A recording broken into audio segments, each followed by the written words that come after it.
Hi, this is Greg Hildebrandt. I've been a professional artist for 62 years. I've done a lot of artwork in that time, and I'm still just trying to get it right.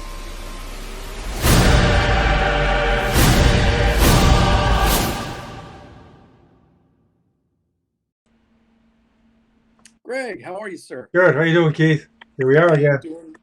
doing well. We are live. So, hi to the few people that have already begun to tune in. Um, so, how's your day going, man? Fine. I'm working on this private commission here, which has got nothing to do with the subject that I think that we're supposed to be talking about, propaganda. But it's just a friend's asked me to paint this for a friend of theirs. This dog Oscar, I think his name was. He just passed away, and the people would like a portrait of him. So I'm doing that right now. So that's how it's Friend, going today. I just started this morning, so it'll probably take me 2 more days to finish it. man, Other than it's gonna that, be other great. than that, other than that, we're fine. Health wise, Gene and I. And how about you? Very good. I'm doing well. Family here is good as well, man. Can't, Good. in spite of everything that's going on around us, we're doing well. Yeah. Yeah. It's a hell of a day yesterday, wasn't it? It it most certainly was. But anyway, man, we're gonna move forward. We had this. You brought this topic up of the quote from Diego Rivera, which I'm going to have you read to Yeah. me Well, in just a moment. But it fascinated me. I've been thinking about it since you brought it up the other day.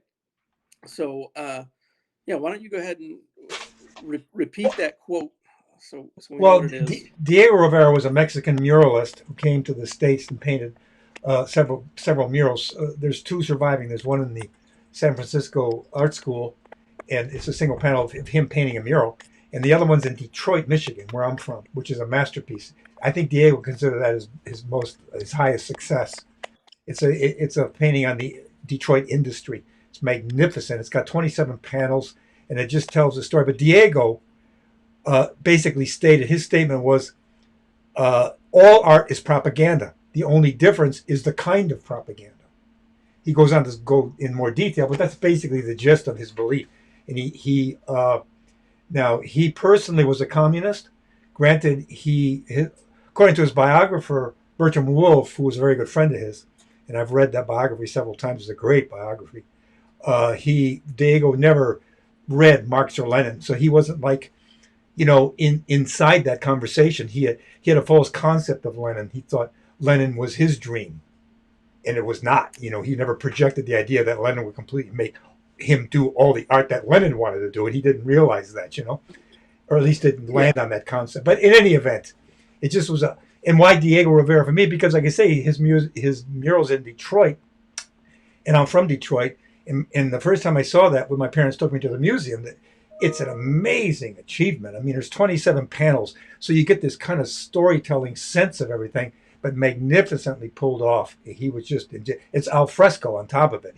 He loved Michelangelo and painted in that style and in that technique, I should say.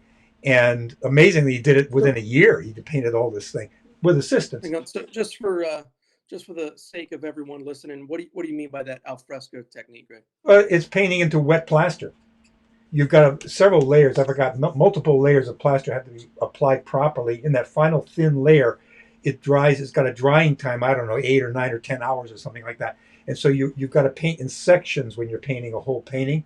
So you got to line it all up. What you're going to fill in now. You're mixing all your paint. His assistants are applying all the plaster. He gets up there on the scaffolding, has to fill that whole area in before the paint settles. It's settling and drying the plaster as you're painting. So in it, the purpose of the alfresco is that the paint gets implanted into the plaster and it becomes very permanent. That's why Michelangelo, the Sistine ceiling is still there. When Yeah, in the Last Supper is not, because Leonardo didn't paint alfresco. He didn't want to. It was too much trouble, so he just painted it, on the wall, and we know what that looks like right now. yeah, sliding. Yeah. Yeah. Okay. So yeah, I found it interesting, because I was looking into him a little bit more. I knew him mainly just because he had been married to Frida Yep. for a little while, and so I was just doing a little bit more digging, and I didn't realize that he had done one of those murals in New York as well, and that the Rockefellers either bought it or they owned the building, but they had it absolutely destroyed. Oh yeah, crazy. And when I read his biography, which is in Bertram Wolf's, it's detailedly covered in it. He details it. It's all because of one head of Lenin that he painted in this group shot. It was a magnificent work from the couple of pictures that his assistants took in the day. And he wouldn't take the head out. They said, take the head out. Somebody spotted it, the head in there. Take it out because of the controversy. He planted his feet and would not remove the head from the painting. Just one head. And it's like, I swear at Diego, backwards in time, Diego, take the goddamn head out. Because they destroyed it. They moved in. There was a huge movement to save it because it was painted on panels which could be removed, and there was a gigantic movement of people raising funds, and they were gonna able to take it all down and take it out. But Rockefeller and I guess the manager of the building were so pissed off, they basically just locked the doors one day or one night or when the hell ever it was, I forgot, and they just moved in and smashed it all down with hammers. They just smashed the thing to smithereens. He went back to Mexico. He painted it there, but to all accounts, it never achieved the magnificence Yeah. of the original. But anyway, Yeah. but the one in Detroit that survived, and that was Edsel Ford went to bat for that, and he fought for that, and he wanted that mural in Detroit. And it's controversial. There's controversial aspects to it. Politically. But as a kid, when I saw it, my parents took me there. Probably when I was 5, 6, 7, 8 years old. Tim and me, my brother and myself, and it just blew my mind. I mean, it's so overpowering. I had no knowledge of the content, the political content, and could care less. My parents were apolitical and never explained it, and I thank God for that. So I was just taken by the magnificence of the art. So it's very impressive. He was always a very impressive artist to me. I mean, he just settled down in there into the subconscious somewhere, and he's always been there. So and then and for anybody that's listening right now, in the description of the YouTube video of this, I provided links to Diego Rivera and to that Detroit industrial mural, fantastic. so people could check it out if they want to. So all art is propaganda, Right. Well, I'm not declaring that myself. It's a question we're asking each other, here. Yeah. And people have ideas about this, whether they agree or not. It's like, but when you look up the definitions, excuse my reach, I'm going to go look here. You look up the definitions for propaganda. Propaganda, information of a biased or misleading nature used to promote or publicize a particular political cause or a point of view. And other definitions, propaganda is a systematic effort to manipulate other people's beliefs, attitudes, or actions by means of symbols. Symbols are words, gestures, banners, monuments, music, clothing, insignia, hairstyles. In short, art. Art is. You look at the demonstrations yesterday with the manga hats and the flags. Look at the peace symbol of the '60s, anti-war movement. Look at the American flag. Look at the dove and the olive branch. They're all symbols conveying an idea, and it's, to me, propaganda. The word has got very bad negative connotations, right? But it's a neutral word. Yes. It's a neutral word. It's how you use it. That's like what Diego said. All art's propaganda. It's but what's the difference between each propaganda? I was born in '39, so my parents had this pamphlet. I remember in my house, which I have a copy now. This is one from theirs. Disney. Donald screaming, and the thing is, what is propaganda? Disney's company was taken over by, the government, more or less, to produce propaganda. They did films and they did pamphlets, but this one analyzes propaganda and what it is. It tries to define it for people. And basically, there are two types in the day. If you can see this, there's Hitler here. Whoops, in America. So there's Nazi propaganda and American or democratic propaganda. So everybody uses propaganda, and it really came into the fore here, right in the war, fighting the war. Well, even before the First World War, there's so many posters, and Hollywood went totally propaganda with their films, their war films. Their stand was very propagandistic most of the time. Comic books, we all know, and how the negative character that was created, particularly with the Japanese in the 40s Yes. comic books, were hideous monsters. You know, so it's everybody's used it, one side or the other. So, but that's it's an interesting point that, okay, he's saying that all art is propaganda, and obviously we're not getting into an art history conversation Right. of, you know, a collegiate level conversation on propaganda art. But is that the fact that art in and of itself is propaganda, or people have recognized the power of art and therefore use it to create propaganda? Yeah, more than likely that's the case, and that goes way back. We all know the Yeah. church used paintings to connect and promote ideas. You know, they're still all out there. Paint, Yeah. mosaics, statues, architecture. You know, it's all been used for centuries. Yeah, and it's used to convey very specific, ideologies, Right. um, of whether, you use the church, would say, the Catholic Church there, Right. and the cruciform in and of itself is the, showing Christ in that very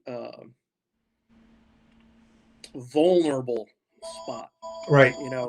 and he's all laid out, and uh, there are those images that they want to project at certain times, and then if you look at, we talked about the Sistine Chapel, and I think it's in the back of the Sistine Chapel, but the Judgment Day Yeah. of Christ Mhm. coming in then as the superhero Right. conqueror, Very, which very couldn't be powerful. further from this. It doesn't, it could be further from one from the other. Right. Right. Well, it's like that. Everybody looks at talking about Christ. Look at everybody's got an image of what Christ looked like. Nobody knows. It was like 2,000 years ago. We're talking about. Yeah. And yet Yeah. yet artists have rendered their interpretations, which have Yes. they have a basic look, but the one that took, I believe, is what the hell was his name? Hoffman.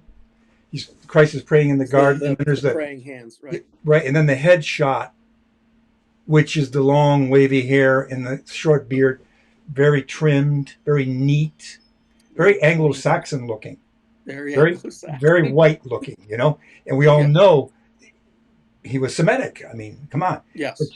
So there's a propaganda aspect to painting Christ in that manner to show that he is what, one of us white people. That's kind of, you know what I mean? If you're trying to sell your message to the Caucasians, Right. make the hero Caucasian. Yeah, absolutely. So again, nobody knows. If you read Josephus, the Jewish Roman historian, if I recall right, there's very little mention. He does mention Christ, but if I recall, there's some reference that I've read in the multitude of books that I've read. And again, I'm no historian. Here we are trying to pretend to be historians. Admittedly, I'm not. So it's like there's snippets of stuff that I remember, and they kind of like take them, whether it's real or not. Again, I don't know. It could be propaganda itself. But Josephus describes him, whatever his cubits are. I forgot how that measures out to a foot, but say whatever. He was 4 feet tall. He was hunchbacked, and he had a single eyebrow, like Frida. Now, if I was to paint that picture of Jesus right now, that he looked like that, people would get offended. They would be pissed off because there's a looksism aspect to it all. He's got to look pretty or handsome, Yeah. But what about the least of these, my brethren? You know what I'm saying? Those who consider the least of these, those who aren't pretty people. I mean, it's all very interesting. But now, so, I mean, that image of Christ is very propagandistic to me. Oh, yeah, most certainly is. Again, because you're going back to the definition that you read there of that your truth. Well, the fact is, the way that he is painted is not the way the people of that land of that time looked. Not at all.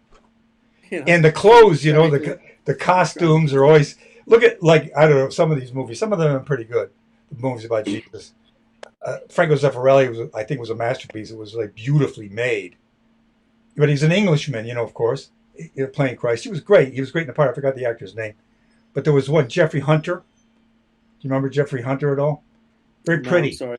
And they picked him to play Christ mainly because of his light blue eyes.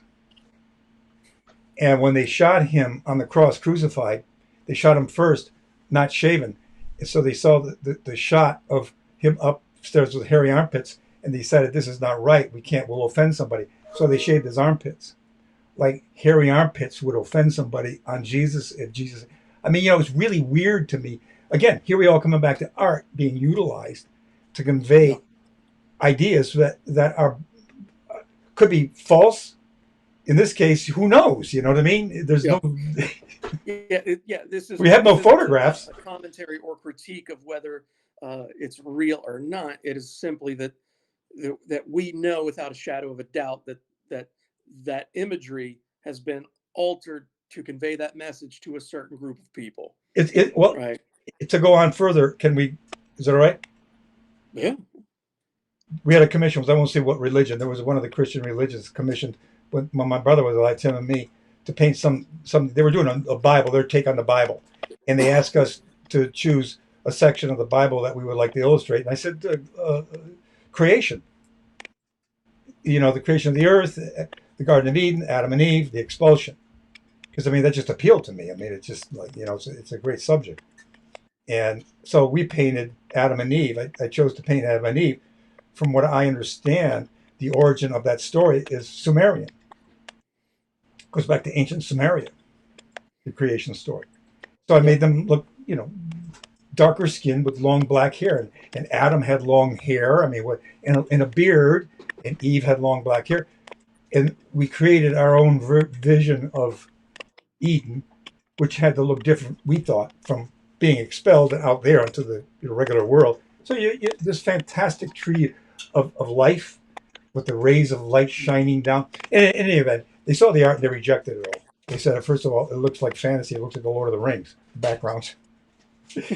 And Adam and Eve, they said, no, we won't go with that. So Gene was dealing with these people. I wasn't talking about them. They said, Gene said, well, what do you want Eve to look like? And they said they actually came back with this. This is totally bizarre to me. Make her look like Grace Kelly.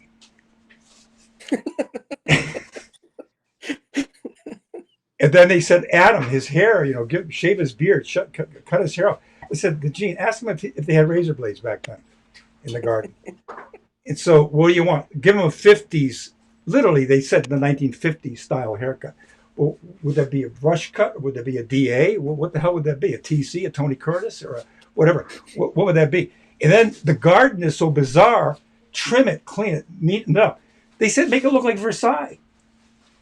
So, so basically, we obviously didn't work out. But propaganda again, right? I mean, let's create this image that we want to convey. I'm gonna move us to another point in time that is not connected we're not connecting the religion to the Nazis. But no. Right after you brought up this subject, maybe a day or two afterwards, the New Yorker put out an article of the collection of Nazi art and Nazi propaganda collected that was seized by the United States military. Like the Monuments Men collecting all the other art of Europe, right? Yeah, but only the propaganda art of the Nazis. Yeah. So they collected all this stuff and they have it stored in a massive vault. And I guess they sent a lot of the art back to Germany if it wasn't deemed celebrating the Reich too much. Yeah. And it was very interesting to me to see, like you said, it all depends on how it's used. The two different ways they approached their art. Now, first let me say that, Hitler hated anything of modern art, abstract art, anything that wasn't very straightforward. Traditional realistic artwork. Yeah, he banned it. But when they would depict him or the right in any way, it was very this noble thing, very large scale stuff. Huge paintings, yeah. And so the idea was that, that when the commoners would see it, he would be larger than life, so Yeah. that creates this idolization in our minds. I mean, we even see that today with actors, because we see actors on the big screen, you know they're larger than life, and it creates this weird reality in our head that all Yeah. these people are larger than life. And then when you actually see, Tom Cruise in real life, and he's 5'8", you know, Right. You get there's a so complete. it's that kind of thing of where they're painting him in this Christ-like form. And one of the paintings I saw, that all of his men were surrounding them, and if you look at it, uh, the, the artist was clearly referencing back to the Last Supper, Sure. of where Hitler is right in the middle. All the men are Yep. surrounding him. Even some of them are looking away, and Yep. um, Paraphrase that it so was that very you're. interesting. Yeah. There's And propaganda in a great form, right? You paraphrase the Last Supper scene, so you subliminally are trying to appeal to a Christian audience, right? You're trying to hit that group to say, see, our Führer, our Savior. Yeah. Yeah. yeah, And then the one of him. I think in that same batch, isn't it? They have the one of him in the silver armor, like a Teutonic knight. That yes, always struck me as so freaking bizarre because you have this flag and the Nazi flag and the symbol. Talk about symbols, right? And him in the shiny armor with this Hitler's head sticking out of it. It's almost like a Mel Brooks kind of like thing to me. Sort of, it's very yeah. springtime for Well, Hitler or something. so you know, uh, and then on the opposite side of that, when they were trying to then portray their enemy, they did the gross caricatures Well, of. if you go back to Raymaker was, I think, a Dutch cartoonist. Maybe I think I've got a book. I got tons of stuff. He did all the World War One propaganda stuff where the Hun is the Hun. The Nazis are, oh my God, they are sheer. They're monsters. And they're drawn in that manner, is to be hideous. I'm sure the other side was drawing us to look exactly the same way, right? I mean, Yeah, you take one side makes the other side look like a monster. That's yeah. that's the way it goes. That's in you. and Very and powerful, very very influential, right? Like look what the Nazis did with the Jewish anti-Jewish propaganda. They made the Jews in all their cartoons look like these hideous trolls and rats. It's overwhelming. It's overwhelming. The but you can use it for good or for bad. Again, right? Hitler. yeah, and so then bringing this conversation, into the modern times, or somewhat modern times, like, do you feel like the overt use of art as propaganda, is that something that you think still exists? Has it toned down? Is it more rampant? What do you think? Oh, I think no, I don't. Well, I don't think the extreme caricaturization is there anymore. I don't think that exists, right? That doesn't seem to me. I don't know. I'm again like I'm not. I have no vast knowledge even of the contemporary scene. I'm sitting here at my easel most of the time.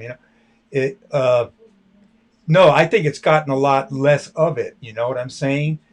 Uh, it isn't as strong, overt as in your face as it was. I mean, like I said, it was everywhere in the comic books, right? I mean, Yep. kids were buying comic books. I had them. I grew up in the '40s. I had all that stuff, and you never thought twice about it when you read it. You just were reading it because you weren't as a kid. You're not thinking about that stuff. You got to be carefully taught to hate all the people your relatives hate before you're 6 or 7 or 8.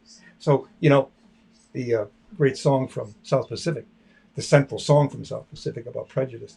So I wasn't taught yet. You know what I mean? By my Yeah. parents didn't teach me, but I mean the world. I wasn't taught yet. So I would look at the stuff. I didn't think twice about it. I just, oh, that's, you know, but it was everywhere. If you open up Al Avison's Captain America stuff with the Japanese. I mean, my God, take a look at them. through advertising and everything. Yeah. Now, let me ask you the same question, but in a slightly different way. Do you think it's there, but maybe perhaps a little bit more subtle? Well, probably. What do you think? Can you see it? Where do you Yeah, see I it? Where do agree. you Yeah, see it? Where do you see it? I, I tend to see it in social media a lot, which I know Let's that see. You're more you're not. connected. Yeah, that you're not too involved in that, but it's very interesting to me to see that there's a meme culture, right? M-E-M-E, meme. Yeah, I think And so it's now where anyone can do it. They take an image of whatever. A lot of times it's screen grabs from movies, yeah. pictures of celebrities and things like that. And then they'll put funny phrases and things like that with them, right? Hmm. That's the typical meme. Okay. Sure. But what we've also seen happening is that people will attribute quotes. So they'll put a quote of a famous actor or a politician or whatever, Hmm. and they'll put a quote with it. Now, more often than not, that person never didn't say that. They didn't say the Yeah. quote. It Or it's had out of nothing. context. It's completely out of context, and it will stir up such fervor Oh, absolutely. online, and the people just boom, Right. and they go at each other nonstop. Well, again, like talking about the word propaganda, I used to work for Fulton J. Sheen. We've talked about this. He was an American bishop. He was the Mhm. national director for the Society for the Propagation of the Faith. Sounds like a big mouthful. And it is. Yeah, It's ancient. It goes back to the Inquisition, believe it or not. And he tried to get the name changed. But it was basically the missionary branch of the Catholic Church, and or his obsession was to bring Americans to an awareness of the third world, the haves and the have-nots. Those are the kinds of movies I made for him. So I made films. Tim and I made films for the bishop to show the horrendous conditions of the have-nots, the 2/3 of the world that go to bed hungry every night, and and okay. that. And so I know the full well what is. I wasn't attempting to make propaganda films. I was trying to make films showing what the bishops was trying to convey in terms of the haves and the have-nots. And so I would shoot images, shoot photography myself, or use photo resources like Magnum and Black Star to get stills, or CARE or UNICEF or whoever. And I would take this image, cut it next to this image, and put a piece of sound behind on the moviola as we edited it, and it creates a whole reality. And if I took that image and put it in front, and put a different sound over it, there's a whole separate reality. Just by the Yeah, juxtaposition of imagery, same image, say different image, put them together, take another image, put that image with that, you can create whole ideas and conversations that are completely different. And that goes so on every yeah, day. The choices you, as a documentary filmmaker, the simple fact of the matter is, if I aim my camera here, I am not aiming it over there. So there's a choice yeah. I've made already to not aim it over there. So everything becomes selective, and I guess you can call that part of a propaganda uh, uh, methodology. And yeah, and that does make sense in those definitions of that you are trying to um, push an agenda, Absolutely. you know, of Oh, some kind. Now, I took on these things, and the final film we made for the bishop, he said, boys, because I was a lot younger, and that's how he talked to Tim and me, I would like a film aimed at American teenagers. So this was 1967. You talk about the polarization now. It was intense back then too, because of the Vietnam War and the whole the pro-war, anti-war, all this stuff flying together. And so we started to cut this film together for him, and I just would just he was normally he narrated the film, so this one he wasn't narrating. It was just a free-flowing half-hour juxtaposition of imagery that Tim and I came up with, and it was just our choice to put one picture next to another. But the ultimate objective was to show the extreme differences. So it's almost a Mondokani approach of shock value. The leper and I was in West Africa shooting, and I went to leprosarium, and shot footage, and oh my god, it was overwhelming. And I would stick that next to a beautiful model's makeup face, putting makeup on to show it, to shock people into a recognition of what's going on out there. You know what I mean? Yeah. The things that you don't think about. Here's the things that you don't think about, sort of like approach. And I mean, what was that? Yeah, it's propaganda. You know, you could call that propaganda, right? Yeah. Yeah. But I mean, my objective Um, was not to bring them to a political point of view with that film. My objective was not to bring them to a religious point of view. You know, there was no conversionary mentality with it. I personally would just try to, you know, boom, boom, get people to get their eyes opened up and look around at the yeah. world. You know? From your perspective, but I mean, I remember what you said about Sheen and him being a very genuine Yeah. guy, but others that are also opening the purse strings, Oh, they yeah. may have had the agenda. Oh, God. I'm not saying that at all. That's not true. Believe me. There's But the agenda. again, it's like, I don't know, is to use the come back to the term propaganda again, it's what? It's a systematic effort to manipulate other people's beliefs, attitudes, and actions by means of symbols. Symbols, of Yeah. course, are art. A system to manipulate. There's the key word there, manipulate. Now, Yeah. is that good or bad? Or Yeah, neither? and it can be completely benign, Yeah, particularly I'm going to say in a capitalist society, which we live in, we operate in, yep, and yep, yep. we do business in. Yes, indeed. Advertising Oh my God. is 100%. Like Propaganda.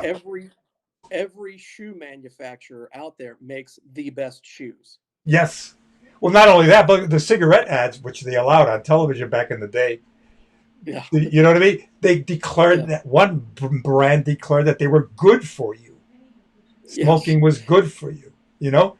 I remember seeing an old ad with a guy dressed up as a doctor. He had his Yeah. doctor, and 9 out of 10 doctors Yes. prefer Lucky Strikes. Yeah. Well, and then there's the pitch of use the doctor to pitch your false idea, your lie, your message. Then Old Gold used to have the cigarette pack. I remember what the hell was it? The Jackie Gleason show back in the day, maybe his variety show, I think.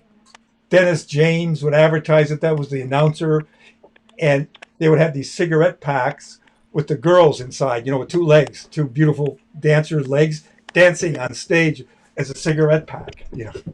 So using sex to sell your cigarette. God, Yes, how much is sex used to sell cars, for Christ's sake? I mean, back, I don't know, everything. that maybe not that much now, but boy, that was huge, right? Oh Well, it yeah, was in my time, in the 50s, and yeah. It still is everything, yeah, everything. And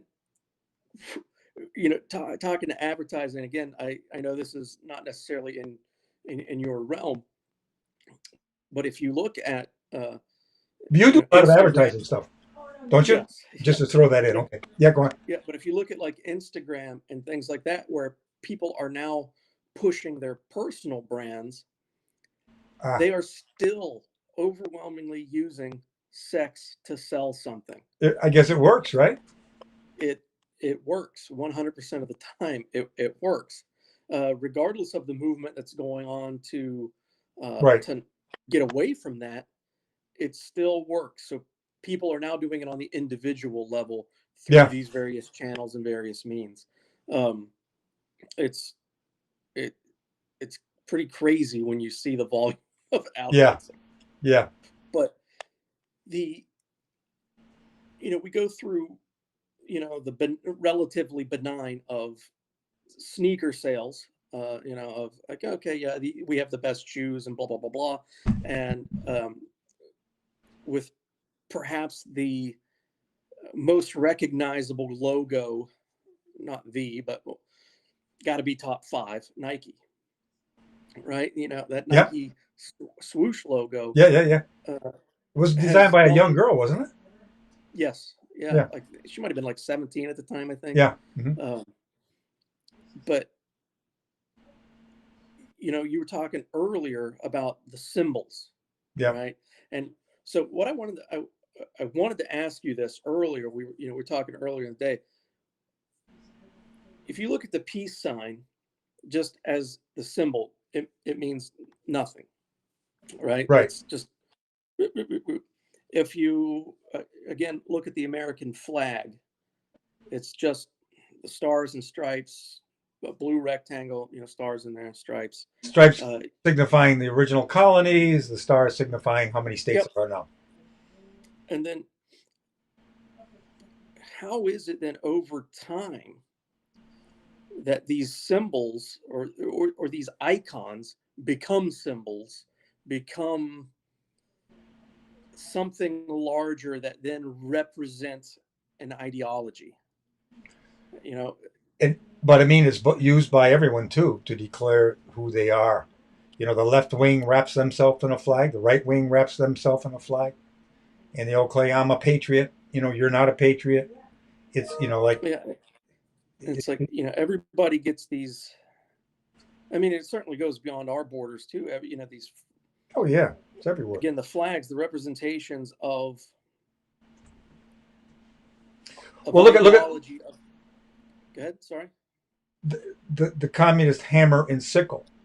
On a red field, you got this yellow hammer and sickle. To us, we grew up with the image of them, and that's frightening, that's terrifying, that's horrifying, that's communism.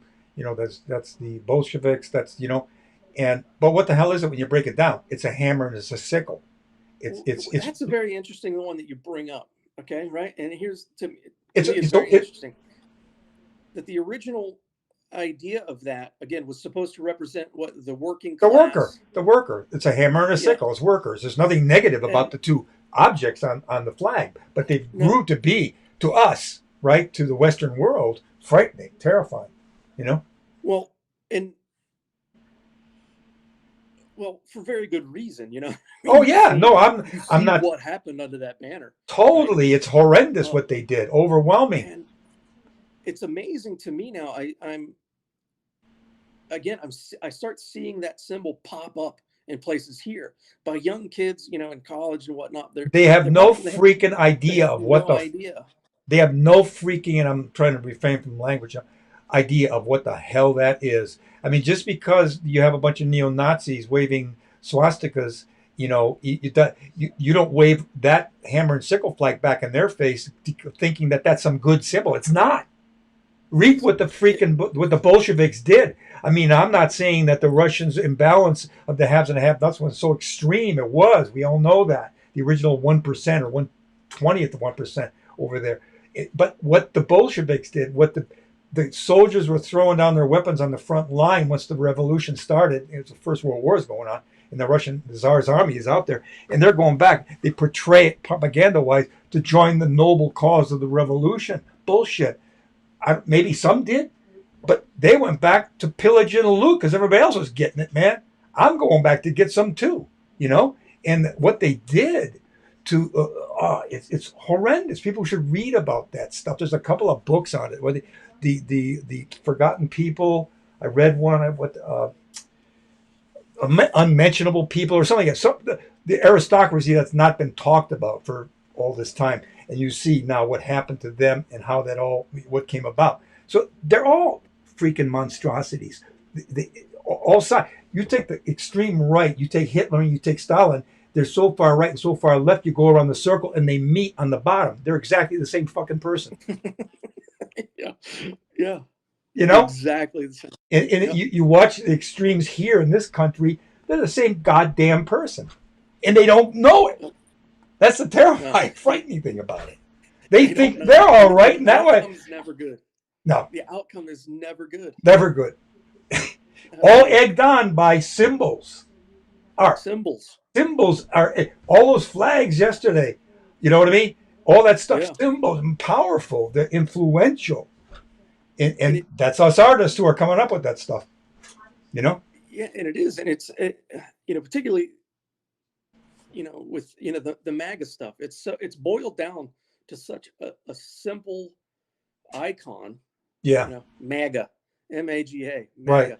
But the block white letters on the red. Again, and that, yeah, like the segue into the. I don't know how much we want to talk about stuff. It gets very controversial, I know, but make America great again. What the f does that mean?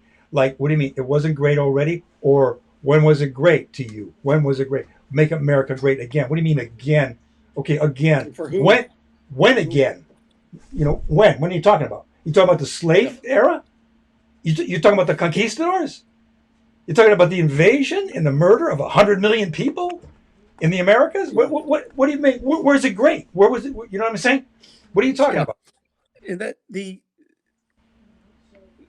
that idea for me is is going along exactly with what you're saying of making it great again. And my problem with it is there's no predefinition of, well, when is it determined to be great, and do we want to go back to that time?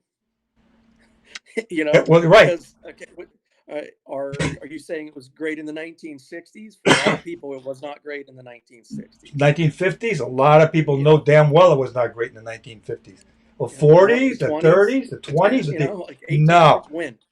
When right, define for me when right. the era that you want to go back to, It's and then we crazy. can have a conversation. But it's so just ethereal.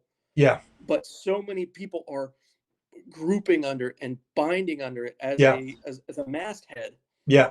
Um, That's that frightening to me. It's it it's is. I really mean, it's really. if there was some definition that I could understand then of You're right. when was it great, Well, you what say you era want a do we revolution, you want to better change go your back mind instead. You know what I'm saying? The Beatles song. Come on. to? You know. Yeah, And the thing about it is, you see, all these radical revolutionists like that, right wing, left wing, they point out there. They're pointing at you. They're pointing at me. Turn the goddamn finger around and point at yourself. People, I don't care what your ideology is. Point at yourself, not out there. yep, Change I'm with you. this and this and this. Give. What do you do? What good do you do in the world? Yep, I'm right there with you, man. We need introspection. Uh, Oh my God. the other people aren't causing this nation to go down the tubes. No. We all need to look at ourselves, and the John F. Kennedy line: "Ask not what Exactly. your country could do for you, but what you could do for your country." Absolutely. Uh, what can you do for your fellow man? The teachings of Jesus. Love thy Oh, neighbor as yourself. Um, back to that. Whatever you do to the least of these, you do to me. All of yeah, that message. Take any of the ideology of the Sermon on the Mount. Blessed are the meek. Blessed are the peacemakers. A new law I give you that you love one another. yeah, and right now we are not there. We're not. No, We're not it there. it you know it. Look at the whole foundation. It's an ideology that was an ideal that was certainly not constructed by people who were equalityists. Let's be honest about it. Granted, the ideals were there; they're great, and it's an ever evolving thing. So let's look at it in that way. Of course, not only go back into the past and hammer away with the bad stuff, you know. But yeah, it's an evolutionary thing. And we got to Yes. keep that mentality, and we have to look at ourselves in the mirror. You know, the Michael Jackson song. I'm talking to the man in the mirror. You know what I Yep. mean? It's like look at yourself. What are you doing? What are you being like? You know, this is what it comes down to. Yeah. And I mean, and it goes for, yeah, yeah. I mean, it's just a tough situation It because, isn't that tough. All you got to do is just stop hating. yeah, You just stop it. and the every okay, I think it would be beneficial for all of us to stop believing that everything everyone else says is a personal attack, on us. Like, Right, not everything that everybody says out there is an attack on me. right. And not every belief that everyone has out there is an affront on me and my beliefs. Not, we need to stop thinking that way. That like, Exactly. well, they're offending me. They're offending me. Like, Well, and on top of that, or in addition to that, or all part of that is to celebrate the variety that we all are, to celebrate the difference that we all are, the beauty of the difference that we all are, that nature is, that everything isn't the same, that every atom is completely different, every freaking snowflake is completely different. The beauty is variety.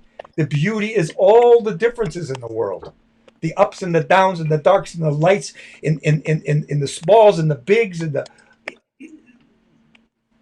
celebrate the glory of creation, which is variety. variety. It, And I'm gonna bring this back around to propaganda and good propaganda, yeah. but probably wasn't perceived as good propaganda by everyone. Uh, the Norman Rockwell painting with it was the segregation painting. You know the one I'm talking Oh, about. the golden rule. Or the Yes, little girl going, yes. Yeah, that's the one. the that was painted for Look magazine for the problem we all live with. I think was the title of it. She's Yep, being marched into the school by the marshals. It's a yep, magnificent freaking painting, man. yeah. And it's again, you're looking at an ideology and trying to sway people into a direction Exactly. of belief, but that belief is the better way. Yes, that belief is the much better way. Well, he also had the other things that he was conveying too was the other, basically almost all white world that he painted for so many years for the Post magazine covers. Very Yep. propagandistic there. But look at how he shifted, and what he got to. I always loved his Rosie the Riveter, his powerful lady sitting with the sandwich and with the I flag don't know that behind I've her. ever seen that. Oh, I don't look know it that I've up. ever seen it. I'll have to check it She's out. got her foot firmly planted on Mein Kampf. Bam! It's awesome. It's incredible. So we have people saying hello over here. We got a few people still watching. If anybody watching has a question or wants to say anything at all or chime in at all, please feel free. We would, love to bring it up. If you have any thoughts about what we're talking about or whatever, just chime in. So I just wanted to acknowledge the people watching there, Yeah, Greg. yeah, yeah, great. Um, and so we could go on and on and on forever Yeah, of the use of art and the subtlety of it, and the power of it, and yeah. for in a lot of regards, in a lot of instances, I think that the visual art form has been downplayed, uh, particularly in American society. I think there was the visual aspect of art. Yeah, I think it was always Yeah, pejorative. I mean, look at what they looked at comic books. Oh, comic books. That's merely comic book idea. They, the idea was that because a kid was reading a comic book that was anti-intellectual in some way because it was just all words. yeah, There was a time frame. I don't know if it's still that way, but back when I was a kid, that was the basic concept. Picture books. That's for the yeah, ignorant. You know what I yeah. mean? You have to have all words. You pictures are a lazy way to get reality or something. And yet it existed before language did. What we Yeah, it most certainly did. But it's interesting that I don't think I think in Europe it's a different oh there's yeah a different level of appreciation for the visual arts. I'm not talking film. I'm not talking music, but I think probably for the dance and performing arts and for the yeah visual arts, yeah there's a different level of appreciation amongst yeah just not the common man, the populace, right hmm it's a smaller subgroup of people that are going to go out of their way right to look at art. However, I think in doing that, um, we maybe have forgotten that the visual arts in any form still carry a lot of power with hugely them. And that's, with those symbols that we were talking about, whether again it's the brand of the Nike swoosh, Yeah. that means something, Yeah. um, or the Coca-Cola logo, Yeah. that Oh it's God. a Yeah. brand that represents something to, the American flag, the peace sign, Mickey Mouse. or even as I was telling you before, the power of a meme, a stupid little image Hmm. with words on it, can spread disinformation so fast across, it just Yeah, like a that's the wildfire. problem. Yeah, right now, It, right? Because the proliferation of of the private media is like overwhelming. The lies that are just keep being spread. It's hugely dangerous, right? yeah, and Adrian Wagner one says, "Hi, Greg from the gerbil," with a winky face emoji, and also says that people are going to interpret any image symbol according to their own individual experiences. Um, Yeah. Yeah, that sounds I right. do, Huh? yeah, I agree with that too. I got to think about that a little bit because I Well, agree with it. I yeah. agree with it. Um, I think there's and universal symbols though, right? The sun, the sun, yeah, right? The rays, uh, the circle with the rays shooting out of it is a pretty universal symbol. No, or not? yeah, it is. I'm really thinking of that. I right now I'm absolutely agreeing uh, with Adrian. I'm trying to think if I would disagree in any Well, how about the dove? The circumstance, dove but yeah, I holding can't. the dove holding the olive branch in its mouth. Is that can that be interpreted other than the out going back to what the Noah's Ark, and ultimately representing peace.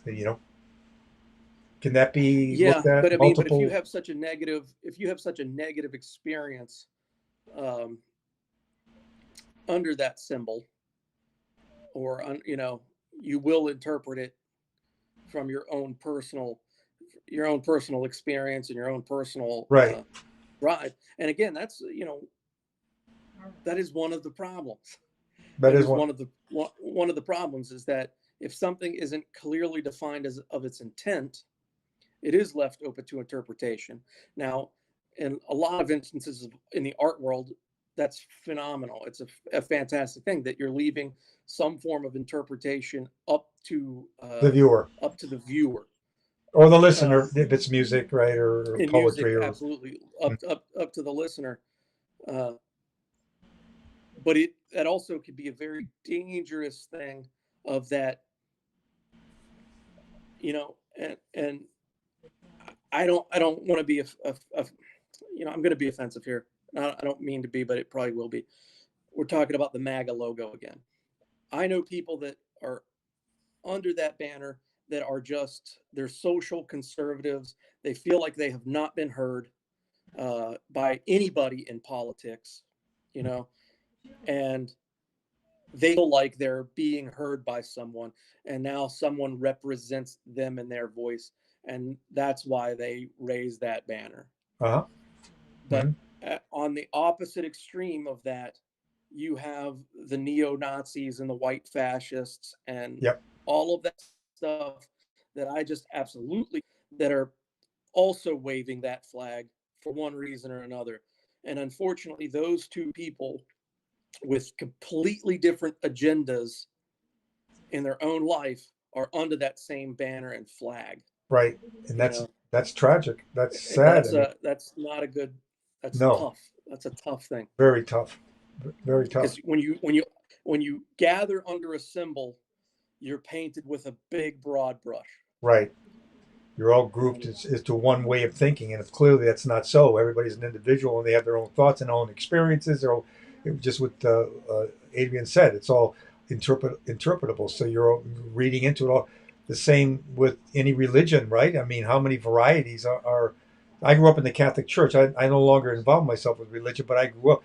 But there was everything from, like I say, Fulton J. Sheen to his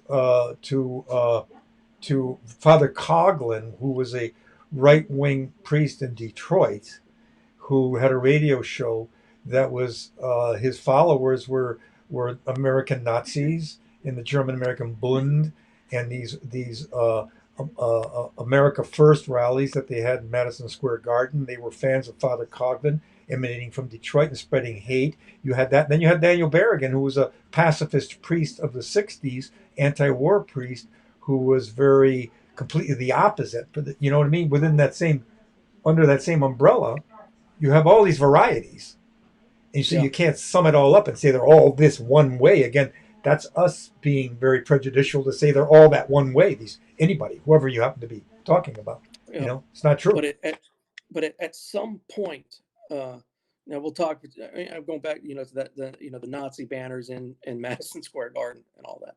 That's a whole world to explore. At some point, when the banner you're standing up under goes a certain way, right?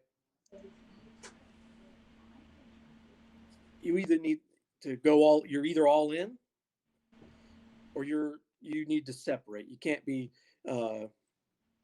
You can't have one foot here, one. You can't be wet socks with it, Yeah, Um, yeah, and and this is not about propaganda so much as when United States fighting in World War II, right? We weren't in the war. We weren't involved in the war. We were outside of it. And then the bombing of World War II or bombing of Pearl Harbor happened. Mm-hmm. And now all of a sudden we're all in, right? So Yep. that's not a propaganda thing, but it's we can no longer ignore what is happening on our globe. No, we can't. And at some point you have to take a stand and say, okay, yeah, I can be painted with this brush because I firmly believe in all of it, or I've absolutely not. This does not represent me as an individual. Right. The United States, in my opinion, is about individual freedoms, right? Yeah. We're about that rugged individuality, going, staking our claims and doing all that, and freedom to express ourselves. Yeah, and just for me personally, this is my personal belief. Getting caught up on anything that is very broad, sweeping movements, I kind of shy away from that. Mm-hmm. Absolutely. Yeah, I bristle at it a little bit. Yeah. But again, that's me personally. Yeah. So, man, we are at 5:00, Greg. Yeah, we are. We are at the. Jean was just signaling. she's over there. So yeah, this conversation is great. I mean, this can go on and on and on, and I mean, we'll carry it on too. I'm sure, maybe next time, or something. I don't know. So I got to say, if the people watching, if you like this, tune in again. Hopefully people will watch this video later. If you like it, please hit the like button, subscribe to the channel, follow us on all the different social medias. And if you are a fan of Greg or you are interested in his art, it is at spiderwebart, all one word, .com. And before we hang on, social media is crushing sensitivity and context today. Keep preaching, LOL. I agree with you 100%, Dennis Murphy. All right. So we're signing off here. Goodbye, everybody. Goodbye, Greg. Adios, amoeba. All right. Good night. Gene can hit. Gene's work. Okay, I hit finish. Gene's trying to stop it now. Wait.